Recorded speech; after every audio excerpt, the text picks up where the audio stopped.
Hello and welcome to another episode of Why the Beatles Matter. This is Sean Gaillard, and I am just grateful. I've spent pretty much the best part of an hour catching up with today's guest, who is more than a guest.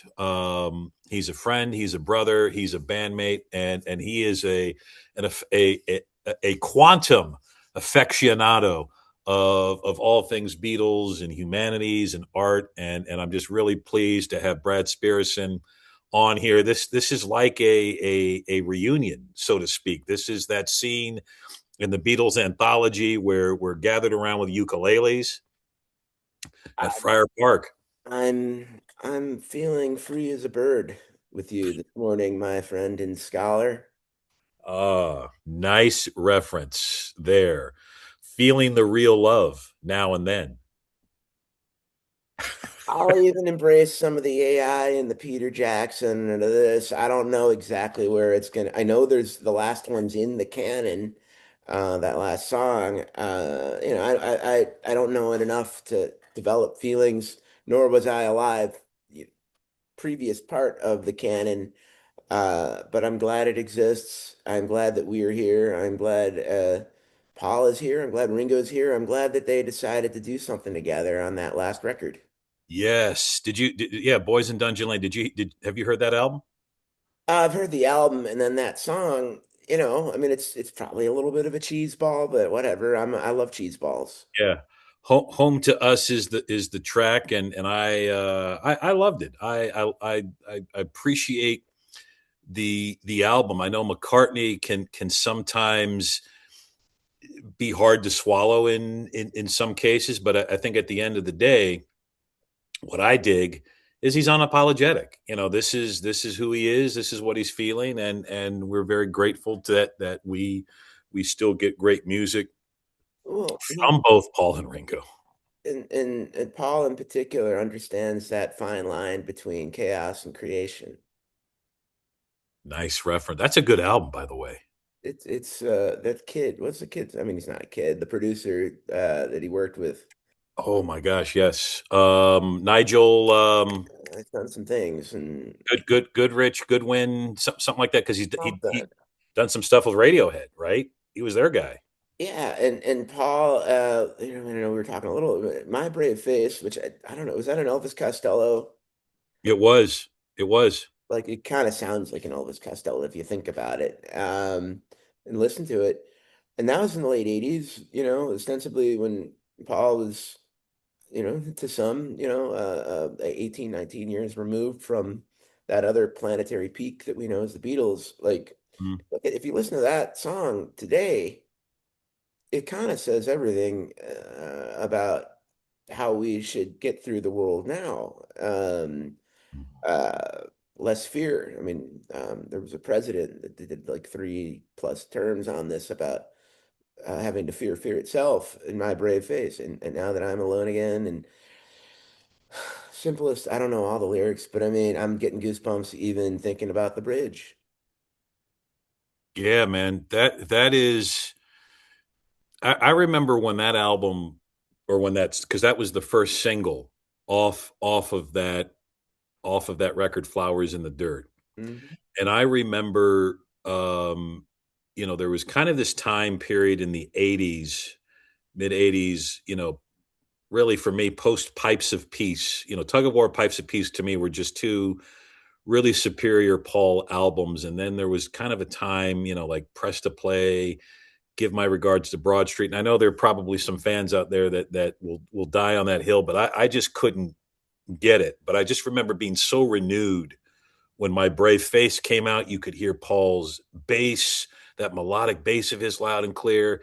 He was collaborating with Elvis Costello, and it was a strong song. But I love the context that you're putting into it today. About courage and strength and vulnerability. I mean, it's not enough to not just have no more lonely nights. We need to take that conviction, that certainty of finding companionship, and then building courage off of that. You know, I don't know about Uwe Soleil. Yeah, that is a, for every McCartney album, there's, you've got your hits, you've got your album tracks, and then there's that one song that is okay. He's pushing, he's coloring outside of the lines, right? And sometimes it goes down well, sometimes it doesn't. Like Temporary Secretary on McCartney 2, which you referenced earlier before we hit record. You know that that song's an acquired taste, which is, back then people, well, what's going on, and now it fits in beautifully, I think, in terms of the times. Well, yeah, I mean, you look at listen to things decades later, and then you think about the soul of an artist, in this case, recording artist, and Paul, Ringo, and John and George and Billy and Eric, and whoever you want to put into that Beatles space, and all different characters, all a lot of conflicted characters throughout. Hmm. No, and then someone like a Bob Dylan, like you might hear something and like, what?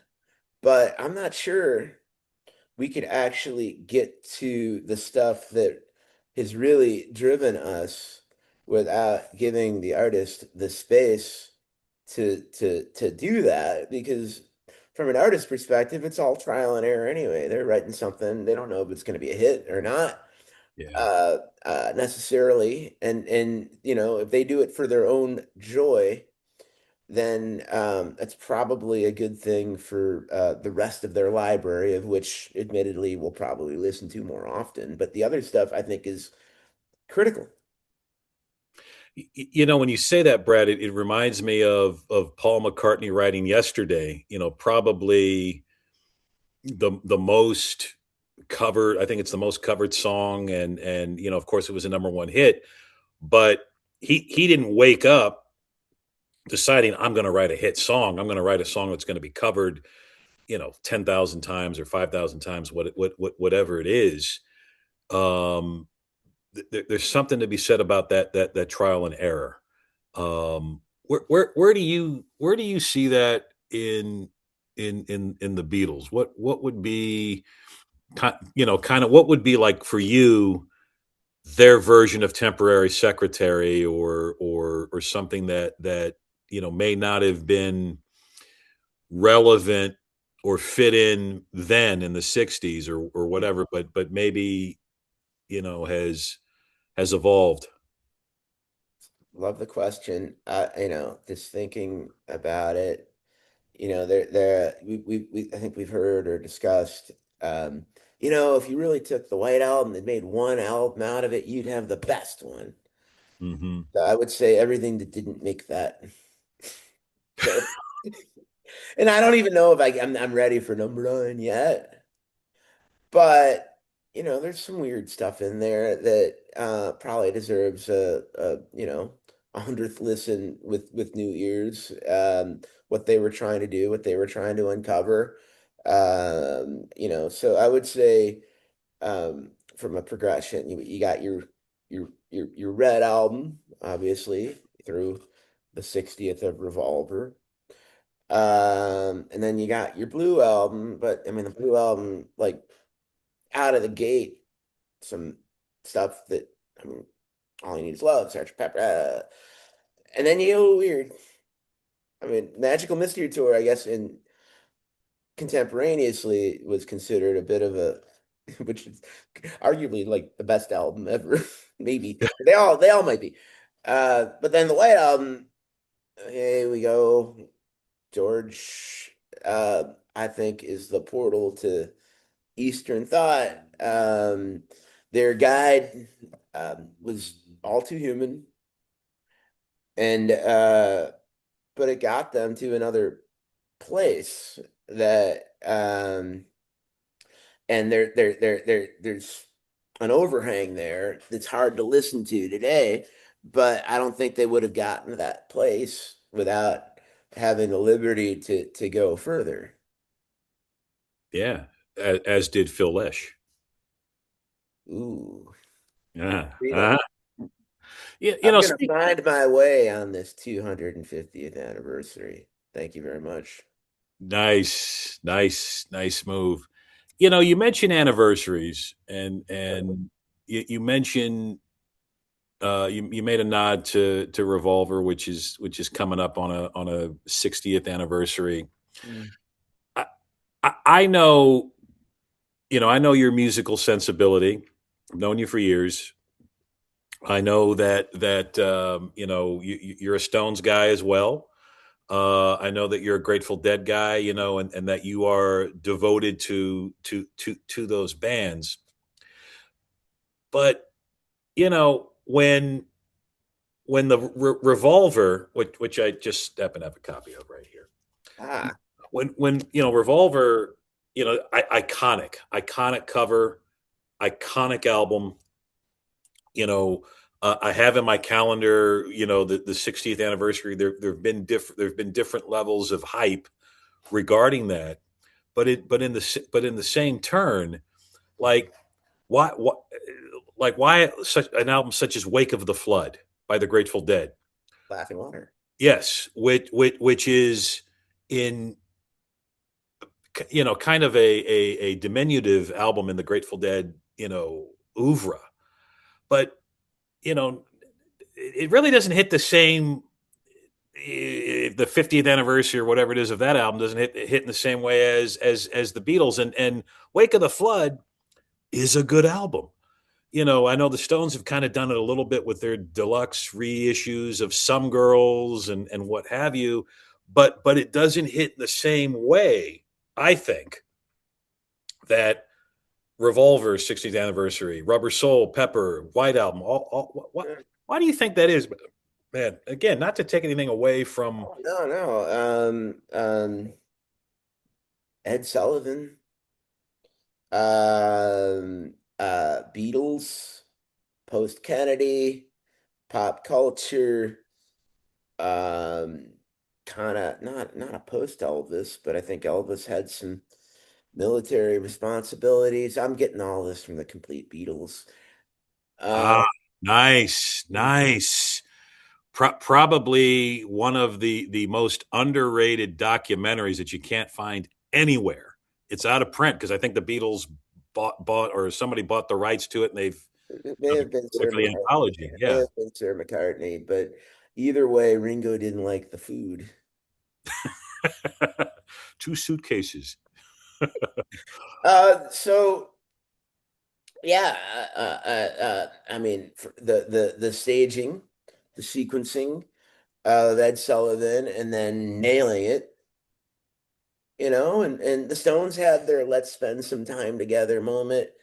Roll Um, the eyes. Morrison violated it, but like Ed Sullivan, I don't think we have anything like that today. Maybe the Super Bowl, maybe Hmm. but not we don't have that. We don't have something for better and worse, and there's a lot of bad things that were going on in the early 60s that we've evolved much, much, much better. However, there was not this thing where a plurality of citizens could watch this and the kids could go crazy.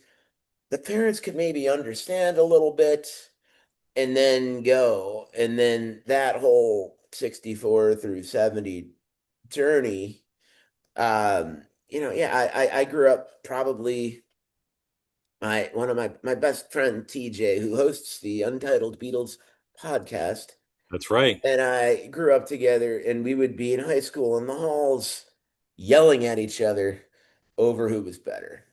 And this is like during Flowers in the Dirt slash what's it called? Mixed Emotions, whatever the Steel wheels. Steel Wheels. Yeah, And throughout through the ages. But about maybe a decade ago, yielded that if there is one, it's the Beatles. Now to the wake of the flood, sometimes we live in no particular way, but our own mm, ethos, I think, actually The Grateful Dead and the Beatles in my lifetime, in terms of popular, we'll call it rock and roll. Hmm. Those are the ones that I think have the highest probability of hundreds of years from now being kind of like the Mozart and the Beethoven. I think the Stones will obviously be written about historically, but I'm not sure their stuff translates from one generation to another the same way in Eleanor Rigby or pretty much any Dead tune. Yeah, yeah, and I think too They're Eleanor Rigby. to your point, and a word that you and I have riffed on a little bit in years past is that even though the Stones and the Dead have clear followings, right? And you may not see the Stones following here in the States as you would in South America, where there's a whole level of Stones fandom that is very much akin to the Grateful Dead following, right? I did not know this. Oh yeah, big time. Um, but I do think the Beatles have a little bit of an edge when it comes to being participatory. Huh? Hmm. I hear what you did there. You did hear that. You Yeah. know, I mean, all you need is love. And Mick was there in the studio clapping. that's right. He was. He And that was. was another big moment. Isn't that Christmas or some holiday or maybe like it oh, City Slickers, Palance, one. If you gotta choose one, it's that. And then Revolver, and I could make the argument that, particularly then, Rubber's Soul Onward, for me, I can make the argument that any of them are their best albums. And then the earlier stuff, it's just a matter of me not spending enough time to make that case as well. Uh, Yeah. you know, because it's different. They're different beings in their early mid 20s. I mean, they're now we could say they were kids Yeah. experiencing this stuff, but they were writing uh conventionally some of the most beautiful, scientifically, like the songs are incredible. But then they kind of spaced out a little bit, and that's what drew me as a preteen at summer camp, listening to the albums. And I probably, and then I think 13 was when soldier Sergeant Pepper's turned 20. That's right. That's right. And 87 was a that 20th anniversary of the Summer of Love. As a young Grateful Dead aficionado whose parents were had the vision to take me, and they were not Deadheads at all, to see the Dead while I was in seventh grade at the University of Illinois at Chicago Pavilion, Mm, before this In the Dark, Touch of Grey, I Will Survive Renaissance. Discovered that, like, 87. So, Sergeant, White Album, for me, it's probably Abbey Road is the best out of the bunch, but they're all great. I mean, they're all kids. You can't really have a favorite kid necessarily. They're all kids. I say the same thing about because I often get asked this, like, who's your favorite Beatle, and I used to have an answer, depending, right. But the older I've gotten, and even since written the Pepper Effect, um, it it really, you can't have a favorite Beatle. To me, there's no such thing. It's because they're very much a unit, even though there are John songs and Paul songs and George songs and Ringo songs, and even though they are four distinct personalities. Mhm. To me, what makes the Beatles great is that they're the sum of all of those parts, and it's probably why that there really wasn't ever, a proper reunion, in John Lennon's lifetime, because it and there's all kinds of arguments and stories about all of that. And I loved the three reunion songs that we got post 95, 95 onward, Free as a Bird, Real Love, and Now and Then.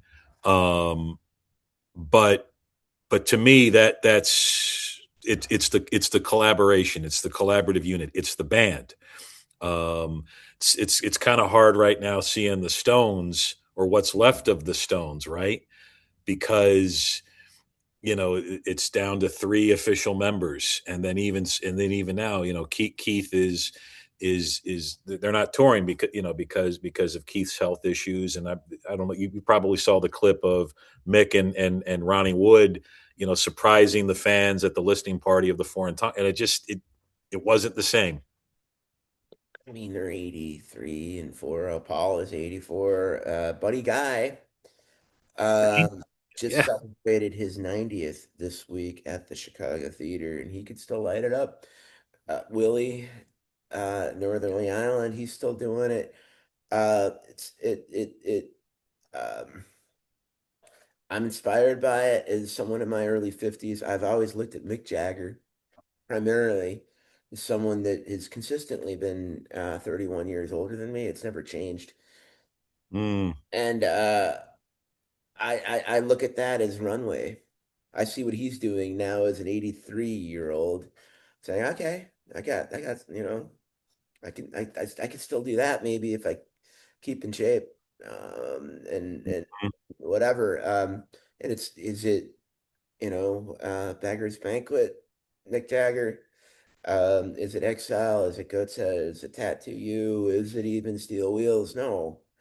But I mean, that new album's actually not bad. That last one with Lady Gaga and the Heaven song was really good too. Agreed. And just that they're making it, that they're still doing it. They don't need the money. I don't think they need the money. Hope not. No. I No, no mean, alimony to pay. I hope Bob Geldof did well with it. Maybe they want to give it to him, and they give it to everyone, and We Are the World, and Live Aid, like all Mhm. that stuff. To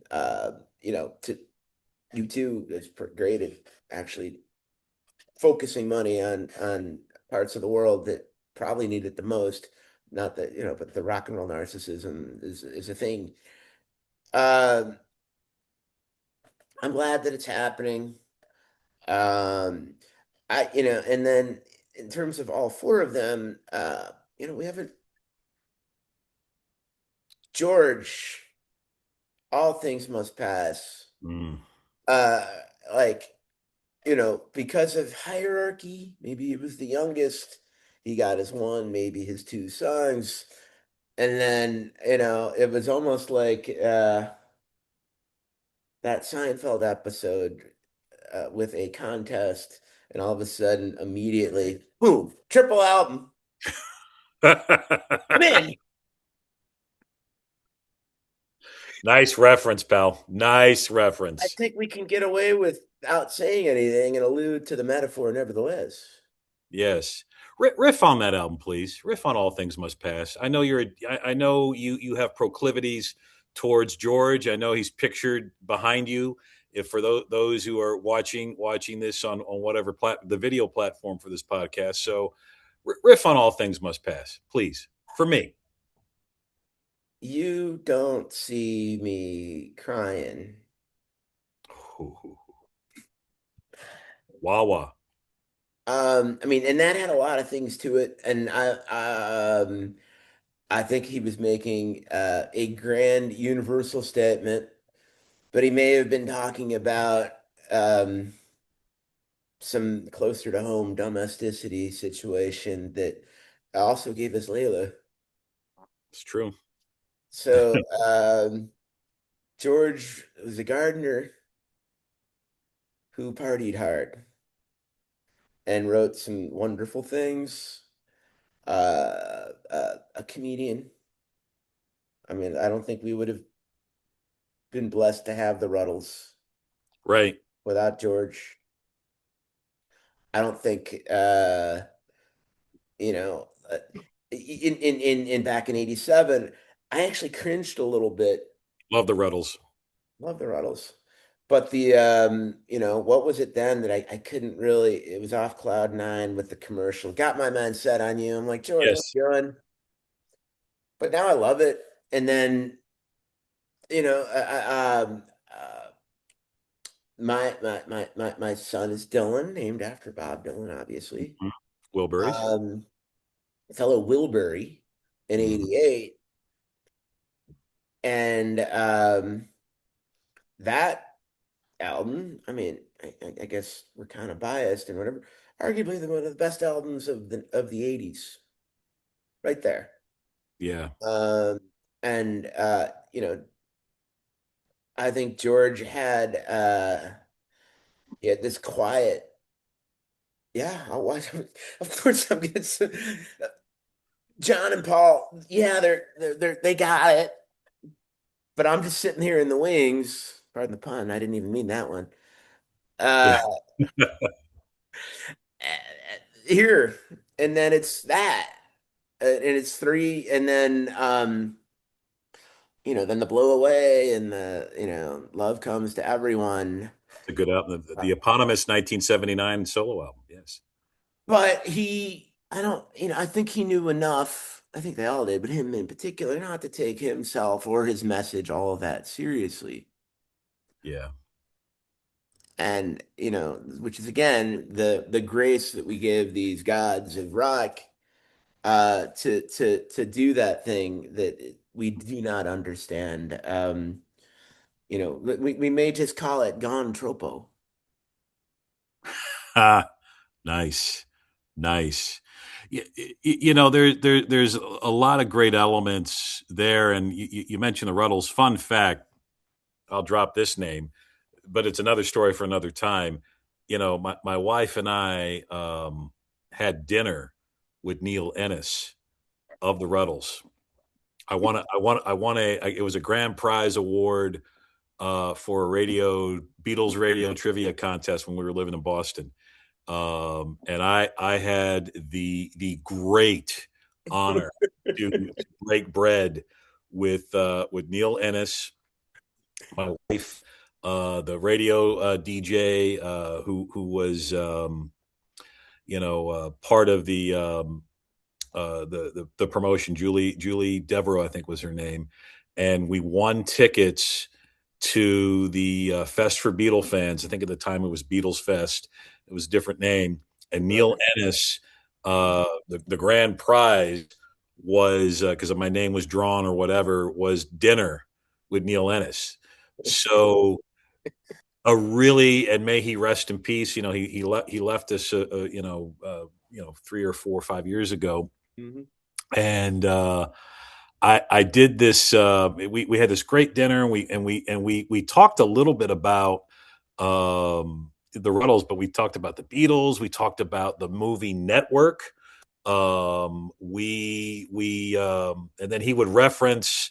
He had this kind of said, when I was at George's service, talking about George Harrison's memorial, like he just mentioned this offhand, and he said, Paul came to me, and every time I see Paul, he goes, you, kind of admonishing him for the Ruddles because McCartney doesn't come off very well in that. Neil's, my response to Paul was always, I just wrote the music. I just wrote the music. I didn't play you. I played John. So, but a neat guy. And so I get to be at the end of the dinner, Brad. My wife and I turn into Chris Farley, interviewing Paul McCartney, and I go, hey, Neil, remember that time when you were in the Ruddles and you sang the song "I Must Be in Love"? It was awesome. And we asked him to sign he signed my Ruddles CD. So anyway, fast forward Mhm. that night, and he performs, Mm. and he dedicated "I Must Be in Love" to my wife and me. Which he says, I don't know if they're out in the audience, is my Neil Landis impression. But I just had a great dinner with Sean and Deb, and I want to dedicate this song to them. After the show, we were walking out and we run into him. He immediately embraces us both and says, "Did you hear the song?" Oh, I said, "Yeah, thank you, Neil." Yeah. Such a moment, man. The Ruddles Remember the song? Remember the movie Water? was that a Terry Gilliam movie, if I'm not mistaken? George was in there. I saw it in the theater. This was like late 80s. It Yeah, he wasn't very was. That's good, right. Yeah. but it was George. He had that sensibility. But I've gone through various phases. I mean, right now I'm firmly in a Paul phase. Some of his later era stuff, I think, we talked about Chaos and Creation. We talked about the latest one, and love Ringo always. You can't. He's the Yeah. it doesn't happen without him. Some kind of quantum reaction. All the stuff. Either way, it does not come easy. But yeah, do. I mean, I could do the Barbara Bach, I could do this or Catherine Bach. Um, Paul, maybe. When he was awarded in the White House a couple White Houses ago, uh, Hmm. I think there was say what you want about everything else. I think culturally, the White House was maybe more attuned to brilliance. And Paul, Very diplomatic. I like that. Yes, agreed. thank you. Um, Paul, that it's on PBS. You could watch it on I YouTube. remember that show. Yeah, it was great. Uh, um, and so that was what, like 12, 13, 14-ish, early teens, we'll call it.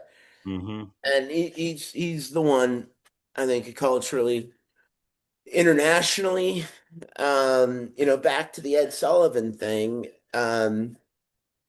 No matter what kind of ideology you come from, it's Paul McCartney, and you listen. Hmm.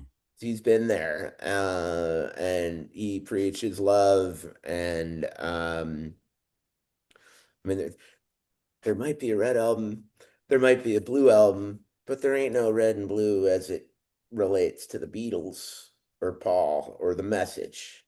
I Mm. just stole that from a guy that did okay here in Chicago using that line in Boston once. Nice. Variation of it, but it was the same guy that hosted him. I'm from Chicago, so ideologically I might be a certain way, but I also did see a president come out of a business community that I was involved in, which was kind of it maybe not Neil Aspinall, but it's also cool cosmic twist of fate. Simple. I mean, let's go together to the park. Although that's not that was actually kind of a breakup song on a breakup album. Yeah. I love Dylan's line about that album. He said, "I don't understand why people like that album," because he said there's a lot of pain on that album. Blood on the Tracks. Mm. Um, It's a the only, beautiful the album. only thing we know how to do is keep on keeping on. Yes. So one of the things that I'm just curious. You mentioned Abbey Road. For you, in terms of the Beatles oeuvre, the canon, Mm. you know, what's the one? I know you've given a great musical education to your son Dylan. What were his kind of what was his Beatles training wheels? Come together. Yeah. And he's given me a great education because he's bringing out stuff and I don't know it and I'm not listening to his stuff. Sometimes my son, who's 16, uh, points, points things out and he's telling me about things. I'm like, yeah, Donald Fagen and Walter Payton. Walter Becker actually wrote that riff. But yeah, bring it back to me. Come together. So he, when Dylan, 10 or so years ago, his loving home became two loving, interconnected homes. Hmm. And a theme song for our family and our community was come together. And so uh, we had a block party, and he knew the riff when he was like 7. And we had a neighbor, a couple years older, Rocco, angelic voice, and I could do a little rhythm. And we did a Hmm. block party of come together, and Nice. it families evolve and they go apart and they come together, and communities they do that. So oh, I mean, there's a lot more, but that if I had to choose one, Jack Palance said, one, uh, Just one thing. one. He ate bacon and eggs in every meal. Um,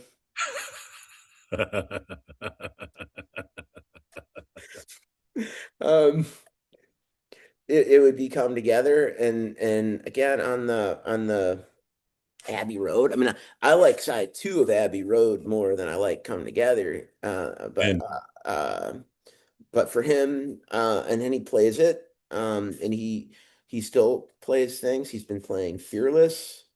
Pink He's Floyd. been playing like one of his proudest moments on guitar 5 or 6 years ago is when he learned, and he never saw the show because I don't think he was really ready for it yet. But the guitar lick on not Breaking Bad, but Better Call Saul. And Oh he's like, yeah, "Yeah, listen." I'm like, "You're 11. I don't know if you should be doing." Yeah, it's pretty good. that's awesome. Pretty Well, good. I know music runs in your family, and Yeah. there's kind of a genetic, DNA thread. I know you play. I know if I'm not mistaken, your dad played piano. This piano he learned on Right. in the 50s. Jazz, Bill Evans, Mm. Ahmad Jamal, Mm. Steely Dan, Mose Allison, Miles Davis, John Coltrane. Piano, like, so, I mean, like, for his one was Bill Evans. Oh, he's the man. He's the man. I've been on a Bill Evans kick a whole lot lately, as you've seen. I see, I hear.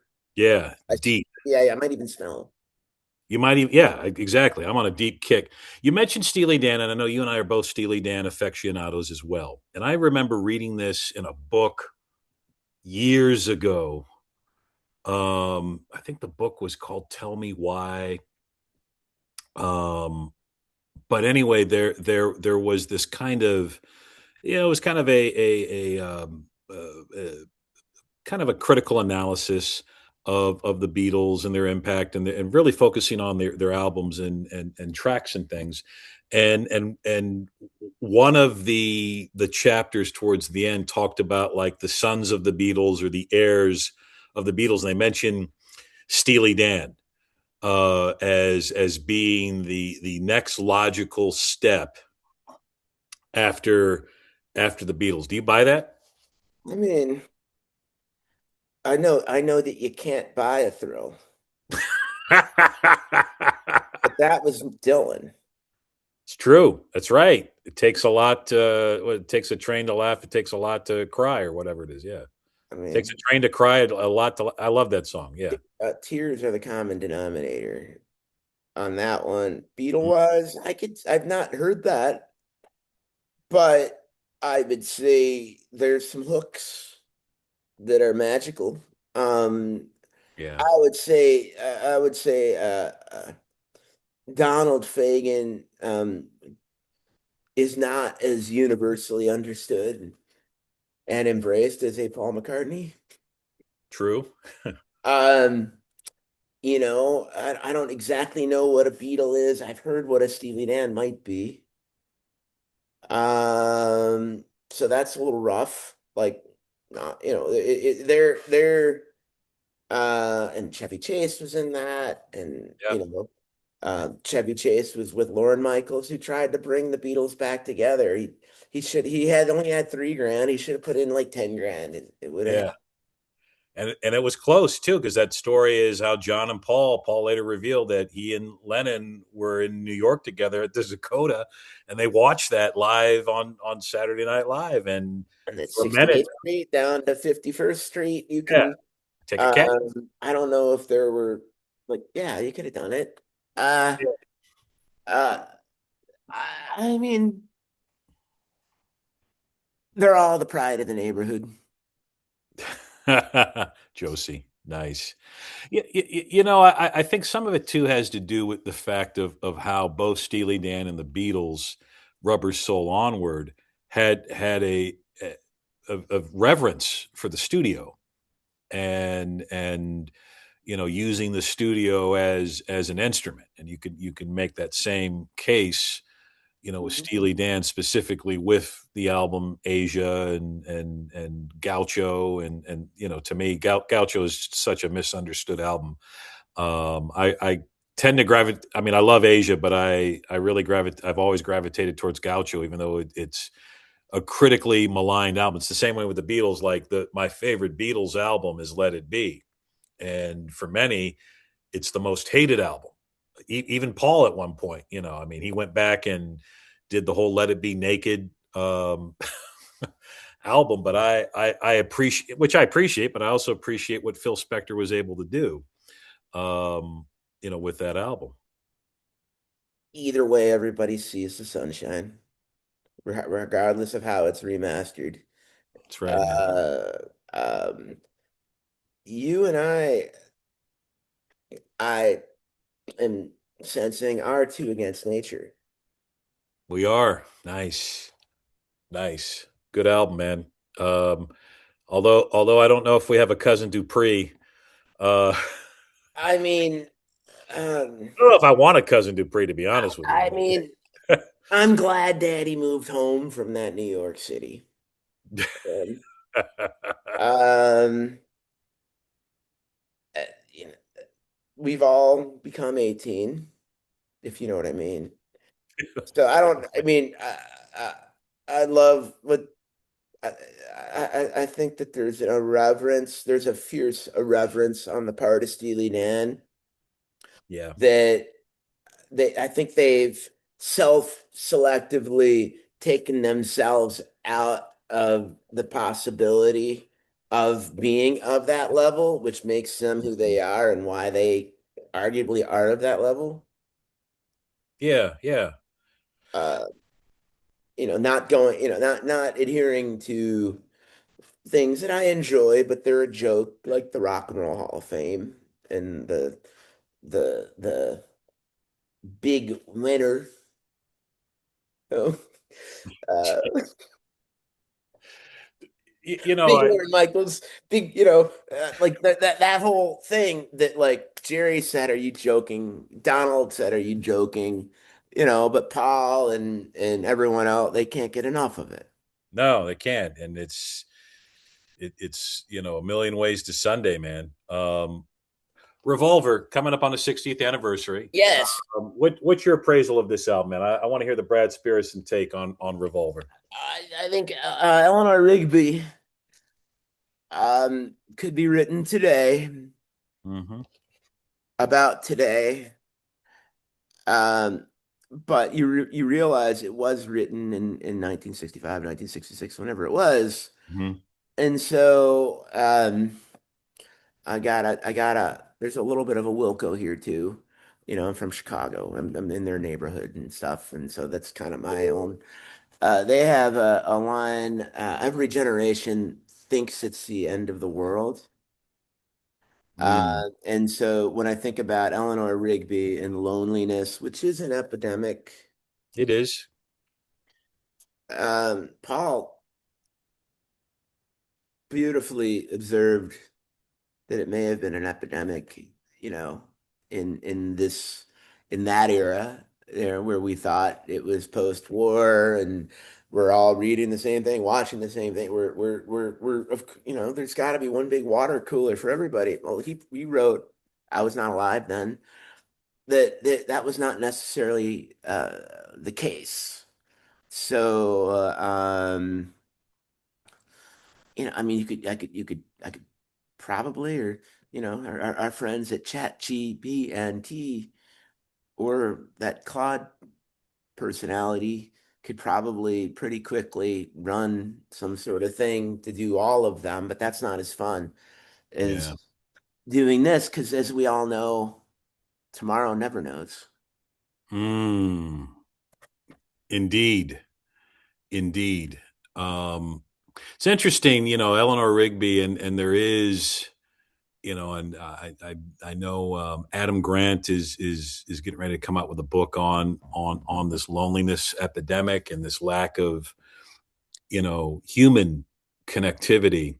Mhm. And it goes back to when I was a high school English teacher, and I talked about how the Beatles. Say what you want about the Beatles, but they are timeless and universal, and they Across universes. across universes, exactly. And I think a lot of it has to do with the fact that the Beatles story as a band is very much a human story, and it's reflected in their songs, and they deal with these kind of big cosmic truths, maybe not on the level of Kierkegaard or Plato, right? But they do it Beatles faith right there. in a way that has appeal. They do it in a way that we can land on and connect to, and be inspired by, and mentioning bands like Wilco, The Dead, The Stones, Steely Dan, so on and so forth. They're Even though some of them are drawn from the same well, there, there, there's also they're drawn from the Beatles well. I mean, you can make the argument: Mhm. no Beatles, no Warlocks, no Warlocks, no Dead, right? I don't know. I that seems um I yeah, that's again, like, it's a quantum um uprising. I don't know if that's the right word. We're all like, like one thing doesn't necessarily happen without a precursor of another thing. Music is a language of art and of mathematics. And so those the mathematics, I think, is kind of a common denominator of human connectivity, maybe even beyond human connectivity. If you listen to Congress, that the only thing that makes sense out of this Congress is, oh, maybe there is a ground patrol, Major Tom. And uh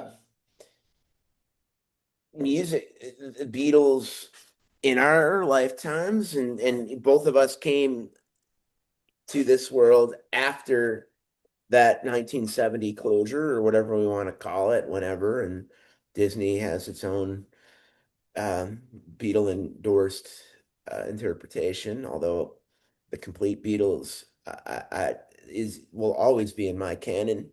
Yeah, And I know I have some VHS tapes that can prove that, and it's analog. I trust the analog a little bit more than I trust the digital these days. It's more durable. It's hard. I hear you. It's more expensive to hoax. I mean, you could hoax the Mhm. VHS. You could do a lot of the tape to tape on the VHS, but that might be insane. Yeah. You mentioned the complete Beatles, and to me, I used to have it on VHS, Hmm. like the store copy. I didn't have the bootleg of it. Mm. And there's something to be said, for many of us, that was the history. Hmm. That was, and Malcolm McDowell, underrated as a narrator. Mm. His narration of that, and then there was so much that I pulled from that as a kid, seeing Jerry Marsden explain what skiffle was. I had read about it because I had read about because again, us coming along, this kind of first or second generation Beatles fans. Like first there were the books, and you got as many books as you could. And I remember reading Nicholas Schaefer's The Beatles Forever book, and reading that cover to cover, backwards and forwards, highlighting it, hoping that no one saw, or my mom would come across that book and see the cover, the uncensored cover of Two Virgins, right? I would always hide the book, because I didn't want anybody I didn't want to get told on.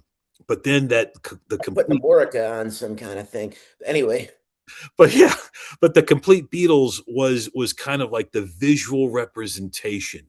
It brought voice and life to these things that we read about in terms of the history. And I just remember I finally understood skiffle because of Jerry Marsden with the guitar. Jerry, he was the Jerry and Jerry and the Pacemakers. And I remember he used the term aki daki. The guitar was more aki daki, and he would explain that. It was just such a rich education of who the Beatles were and what they represented.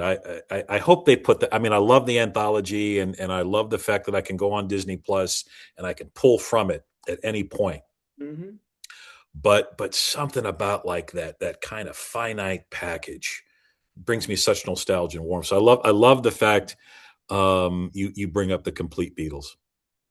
oh, think about McDonald, and I think what we're putting together here accidentally is that Clockwork Orange is the new Get Back. Mm. Clockwork Orange, of course, Stanley Kubrick's controversial masterpiece starring Malcolm McDowell, based on the novel of the same name, Anthony Burgess. For those of you that are playing the home version of Why the Beatles Matter. It's authorized and unauthorized, and Right. these are deities to us, obviously. But the fact is that Paul and Ringo and the Harrison, well, all the estates and stuff are the stewards of a certain sensibility. At one point, owned by Michael Jackson. Hmm. Um, that there seems to be uh those that want to own a sensibility is iconic as they are threatened by an independent portrayal Mm. through something that I am partly journalism that they don't want. They would rather have their own thing, and it's great. And the Billy Preston and the hours upon hours and Yeah. inside the Coliseum. No, um, that you could see that breakthrough artistically, and you could only have that proprietary stuff, but that does not replace these goofy whoever they were that made this thing that actually said, yeah, this is kind of what that was a decade or so ago. Um, and yeah, I think it's maddening that we can't capture that in the same way because the people that we love don't want it to be that way. It's true, man. And I think of all the documentaries, and I think that's one thing, speaking of the books, the Beatles themselves have said all the books are wrong. They would read these things and they would say, no, that didn't happen. It didn't happen that way. And Paul has written a couple of songs about that.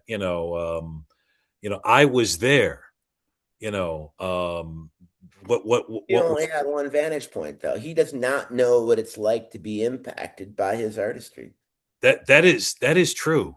And the complete Beatles in my mind is of all is about as close as you can get at that time, and I would even make the argument today to a primary source, Mhm. because they were talking to contemporaries of the Beatles, two of which work with them, George Martin and Billy Preston.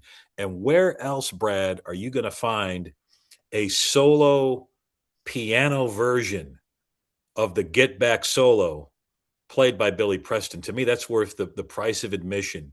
Is when he starts talking about his time when he was, in essence, the fifth Beatle, Hmm. and he turns around and goes, let me play," and you hear that solo, acoustic piano. Oh my God, it's amazing. That's to me is such a highlight. It's the kind of topic where we can go around in circles. You are out of space, man. You on That's just the way God planned it. That is, man. That is all these Billy Preston references, and But don't sleep on Melody. He was also a Stone. that's right, man. He was it the 72 tour, 75 tour? The Black and Blue album would not. Yeah, I mean, Melody. That's a duet. Billy and Mick. that's Uh, right. Mick on the piano. Like they're both on the piano. Shoot, I don't even know what there's. I don't even know if that's English. Much less Hey Negrita. Like the Ron Wood influence. We Right. but Billy. Uh, and is a Beatle and a Stone. Yeah, and I got to see that documentary that just came out on him. I haven't seen it yet. No, I've not. It came out Uh, this year. and then Eric Clapton, a Beatle, ish. I mean, while my guitar gently weeps, and Badge and George Yeah. and um, domestic entanglement, we'll say. Ah, yes, domestic entanglement. Yes. Again, a quantum. Eric's not made. All of his decisions have not been ones that I've endorsed, but I did read, and I hope it's true, that Eric was able to be with Billy on his deathbed and I've heard touch that. his Yeah, forehead and tell him how much we loved him. And they're part of the story. they are, man. All of them, right, wrong. I mean, we're uh, they're part of it. And Eric still, I mean, I know he has some hand problems and again, some old man crankiness to be nice problems. But he's still doing it, man. He's this recent Black Magic Woman. Woo! And Yeah, that means Carlos and this. And you know what? We're also talking all dudes, and we're gonna be a couple of dudes, and I don't want to just say, oh, what about the women? But we are lost. We are kind of blind in this conversation because it's focusing on the Beatles and everything else. I don't want to neglect um, personally I mean Linda, yeah. Yoko. all of it. Yeah. I mean the There's spy who loved me. That's right. There's a great book that came out a couple of years ago, Parachute Women, and it talks about the influence of the female connections to the Stones, and it sounds to me like there's a Beatles book of the same caliber that you need to write, man. But because you're right, there is something to be said, and how Lennon, you know, with all of his flaws and issues and domestic entanglements, really made some sincere efforts to uplift female agency and voice, and his marriage to Yoko, and they were seen as equal partners. And those that last album that he did, Double Fantasy, is credited to John Lennon and Yoko Ono. Same thing with Paul and Linda McCartney on the Ram album, and having her, she's credited on that, and she was an I equal saw member her of twice Wings. on stage. I saw her in '89 at Rosemont Horizon, now called the Allstate Arena here out in suburban Chicago. And then Soldier Field in July of '90. Mm, And you don't have the Wings without her. that's right. I saw her in '80 on that same tour in Raleigh, and I just have a great memory of her during the song "Let 'Em In." That plays the snare drum, and I just thought that was really really cool. He's You doing know, everyone a favor. yeah, great song, great voice, and that was a Oh, great. yeah. I mean, Live and Let Die, Man in the Run, in that era of Paul. Which in retrospect, if you look at all of the solo stuff, and I mean, it's it's it's like this weird romance, in which case it's not like an exclusive one-on-one romance, but at various times, I'm still waiting on Ringo, but the other three I've had out, some of their albums have been my favorite post Beatle album, whether it's All Things Must Pass or anything from the Wings or back to this earlier thing we were talking about on like Beatles stuff that you kind of don't want to hear. I don't know if I'm yet ready for some of the Yoko stuff on like Double Fantasy, but I'll try. Yeah, and some of Yoko's stuff, like her Yoko Ono Plastic Ono band, the one that came out around when in '70 with John Lennon's Plastic Ono band album. You can make an argument on that album, Yoko's album, some of the best guitar playing John Lennon ever did. You can make that argument. It's worth a listen, Like and Jack Therapy. yeah, and I will say Ringo for his solo stuff, man. You got to check out 1973's Ringo album, That where have a photograph on it. it's got Photograph on it. The song "I'm the Greatest," written by John, and the closest that came to a Beatles reunion. That whole album is because all four Beatles are on that album. They're not on the same track. The closest is "I'm the Greatest," where John, George, and Ringo play, and then Billy Preston's on that track as well. The band is on that album. It's a great all star. Check it out, man. That's your homework. Listen to that on Yeah, Spotify. we got Rick Danko did some stuff with Ringo early on that stuff. Yeah, man. The band, I mean, the band through I've been a lot of I've been, Masterpiece is a song that I've been learning on the guitar, which is a Levon Helm Bob Dylan co-composition. Yeah, yeah. And Dylan has brought that song back into his Never Ending tour recently. It's a great song, man. Well, the newspaper men eating candy had to be held down by big police is an enduring statement. And very much au courant, if I may.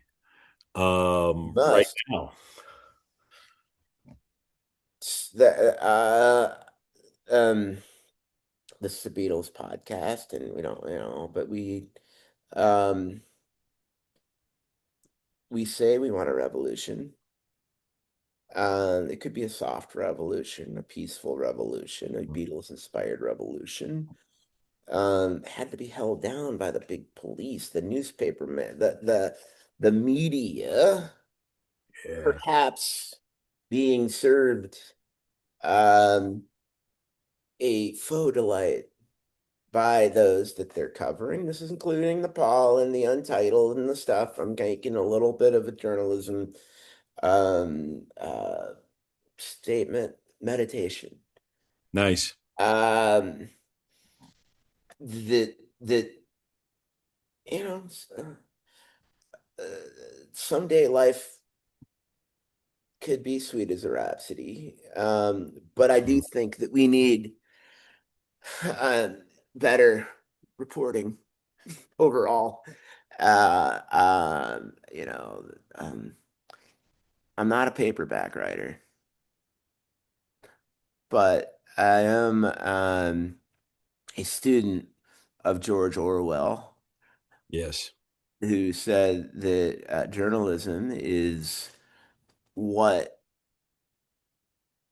Power does not want to know. Everything else is public relations. And I don't know if we have, I think that there's a little bit of a correlation between the decline of journalism Yeah. and Western civilization.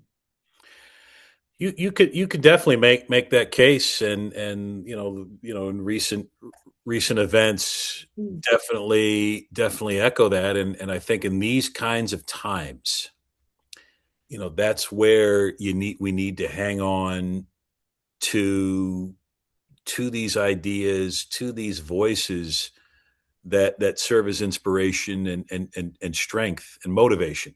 So if you think about a song like Revolution, you think about Give Peace a Chance, All You Need Is Love. You think about a song as trite as Où est le soleil?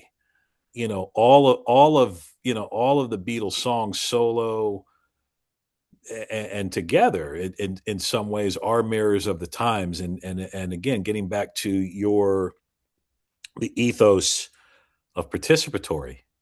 It's okay.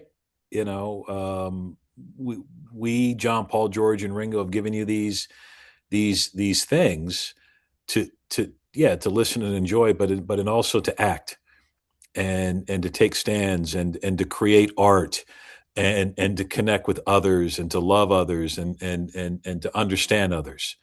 Um, so I think as much as we can preserve, we also have to participate. Nobody told us there would be days like these. Oh, UFOs over New York, and I ain't too surprised. Boy, I hope this episode gets run with all the copyright the potential copyright infringements that we've mentioned here.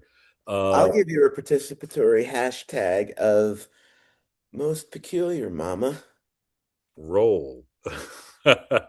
Hey Brad, how can folks get a hold of you? I know you're doing some groundbreaking things with quantum and ideas and common ground and community. What are the best venues for folks to latch on and check out your deep cuts and present cuts and all the cuts? Well, the new release is Project Middle Ground. Hmm. Do that with a .com, or you Google it and you'll get there. And it's so Brad at projectmiddleground.com. Um, the quantum is so many entanglements and a great metaphor to what we can become in a post-internet age Mm, that um, I think embraces higher fidelity in our communication, in our interactions. And I am so delighted, literally, essentially, to be here with you this morning. I yeah. follow you. We've had some times together. I was just in Denver near the convention center and thought about that one, if you remember that. Yeah, that's right. The evacuation, which is That's right. apart from Rod Stewart's infatuation. ISTE, yeah, man. Uh, I remember that, the evacuation and all the good stuff. Yeah, I've just had such this has been such an enjoyable morning. Even though this podcast is recording, it's been a good excuse to catch up with you and talk with you. And I know next time I'm in Chicagoland, because I'm learning north side and south side, two different universes. Um, but we're going to be that bridge. We are going to be the twain that she'll meet. Your Majesty.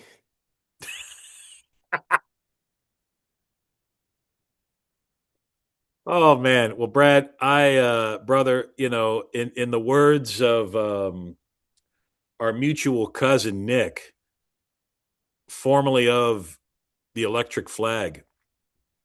Groovin' is easy. Just another word for nothing left to lose. That's right, man. That's right. Friends, thank you so much for tuning in on this wasn't just a conversation. This was a family reunion, and I always just get great joy and insight, and love talking to my brother Brad Spirrison. And I hope that in the course of your day that you've got a equivalent to Brad that you can talk to and pick up right where you left off, and keep the trail of breadcrumbs moving and grooving. So this is why the Beatles matter. This is Sean Gaillard. Thanks again, Brad, for being on, and thank you all for tuning in and being in on this magical mystery tour of peace, love, and understanding. Like a flower. Nice. Coming up.